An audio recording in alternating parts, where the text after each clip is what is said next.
So hello everyone, good morning সবাইকে। সকাল সকাল ঘুম থেকে উঠে স্নান করে ফ্রেশ হয়ে নিয়েছি। আজকে আমাদের ঝাড়গ্রামের সেকেন্ড ডে।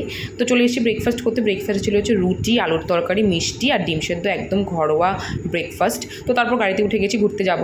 তো চলে এসেছি একটা ঝিল টাইপ, মানে অ্যাকচুয়ালি এটা লেক টাইপ বলতে পারো। তোমাদেরকে ফার্স্টেই বলেছি, মানে আগের ব্লগে, যে তোমরা যদি একটা সবুজে ঘেরা প্রাকৃতিক পরিবেশ এবং গ্রাম অনুভব করতে চাও, উপভোগ করতে চাও, তাহলে তোমরা অবশ্যই ঝাড়গ্রাম আসো, বেলপাহাড়িতে। তো তারপর ওটা দেখার পর চলে এসেছিলাম আমরা একটা ডিয়ার পার্ক দেখতে যাব। সুন্দর একটা নদী আমাদেরকে পার হতে হলো লঞ্চে করে, দেখতেই পারলে। আর ডিয়ার পার্কটা যাওয়ার আগে না একটা ফরেস্টের ভেতর দিয়ে আমাদেরকে যেতে হচ্ছিলো। মানে খুবই সুন্দর, পুরোটাই পুরো সবুজে ঘেরা একটা গ্রাম। আর এখানকার মানুষগুলো না ম্যাক্সিমাম সব আদিবাসী। ওদের ঘরদৌড়গুলো একদম ছোট ছোট, মানে দেখে না কি মনে হচ্ছিলো যে আমরা অনেক ভালো আছি ওদের থেকে। ওরা এতটা দারিদ্রতার মধ্যে এখনও থাকে, লাইট জল সব কিছুর ওদের প্রবলেম ওখানে। তো যাই হোক, চলে এসেছিলাম হোমস্টেতে ঘোরাফেরা করে, খুবই ক্লান্ত আজকে। তো আজকের মতো এইটুকু, দেখা হচ্ছে নেক্সট ব্লগে। কেমন লাগলো ব্লগটা জানিও। এখন খাওয়া দাওয়া করে শুয়ে পড়বো।